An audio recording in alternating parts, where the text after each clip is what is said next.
my wife got into an argument with some company, and it's like she used ChatGPT to argue with them. They used it to argue back with her. And it's like, I just saw the future. This is incredible. Exponential growth is a hell of a thing. Yes. It's definitely given me good things to think about and work towards. So I was thinking about, when we met, when you were running Paribus. And it kind of feels like, one of the first or second or third order effects of AI is the marginal cost of arguing has gone down to zero. Yes. Right? No, I'm serious, right? It's true. just like, my wife got into an argument with some company, and it's like she used ChatGPT to argue with them. They used it to argue back with her. And it's like, I just saw the future. This is incredible. And like, we won. Your agent will talk to my agent, But it's like, you think about this, like from a chargeback, or it's like, hey, this price went down. I mean, this is how I remember you're like, this is such a good idea. It's like the price went down. You have these breakage models that the card networks had. Yep. And Best Buy has to write you a check, or Visa has to write you a check because that TV fell by 20%, but like nobody does that. Yep. And now everybody's going to do that. 100%. Or it's like you do a chargeback for $5. It's just not worth it. For right? sure. It's like I thought it was Pepsi that I was buying at McDonald's. It was Coke, chargeback, right? Nobody's going to dispute that because the cost is too high, but now the cost goes to zero. That's right. So I'm just kind of like, what do you think? I mean, it's hard to picture 5 years from now what the actual full effects of this are. But if you kind of think about that as the macro abstraction of it's like marginal cost of arguing goes to zero, what changes? I think, to be really explicit, I think what's happening is the marginal cost of time, of knowledge work. That is a much better abstraction. Is what's going down so rapidly.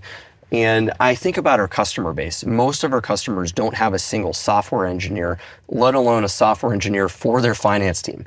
And if what we are very good at doing is selling functionally sets of work, maybe it's embedded in a financial operating platform, but expenses done, accounting done, some type of knowledge work done, and you can deliver that, that is immense high leverage value for these customers. If let's say it cost $5 before, they didn't do it, now they can get $5 of value, but maybe the cost of it's a software type cost. Maybe it's pennies of tokens to actually go and do that.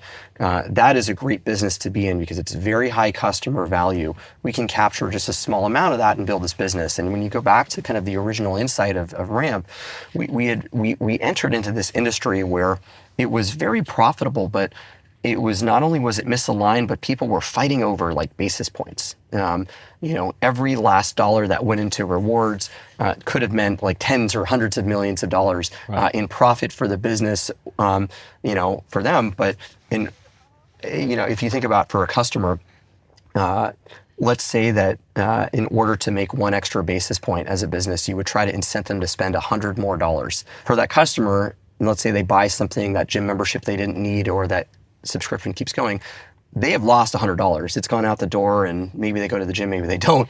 But that is out of their bank account. And if you just try to say, I'm gonna have a better rewards program, sure, maybe you can get that customer, $1 or $1.10 back or some amount. That pales in comparison to just helping them just like not spend that $100, like cancel the subscription. The economic leverage of that activity is much higher.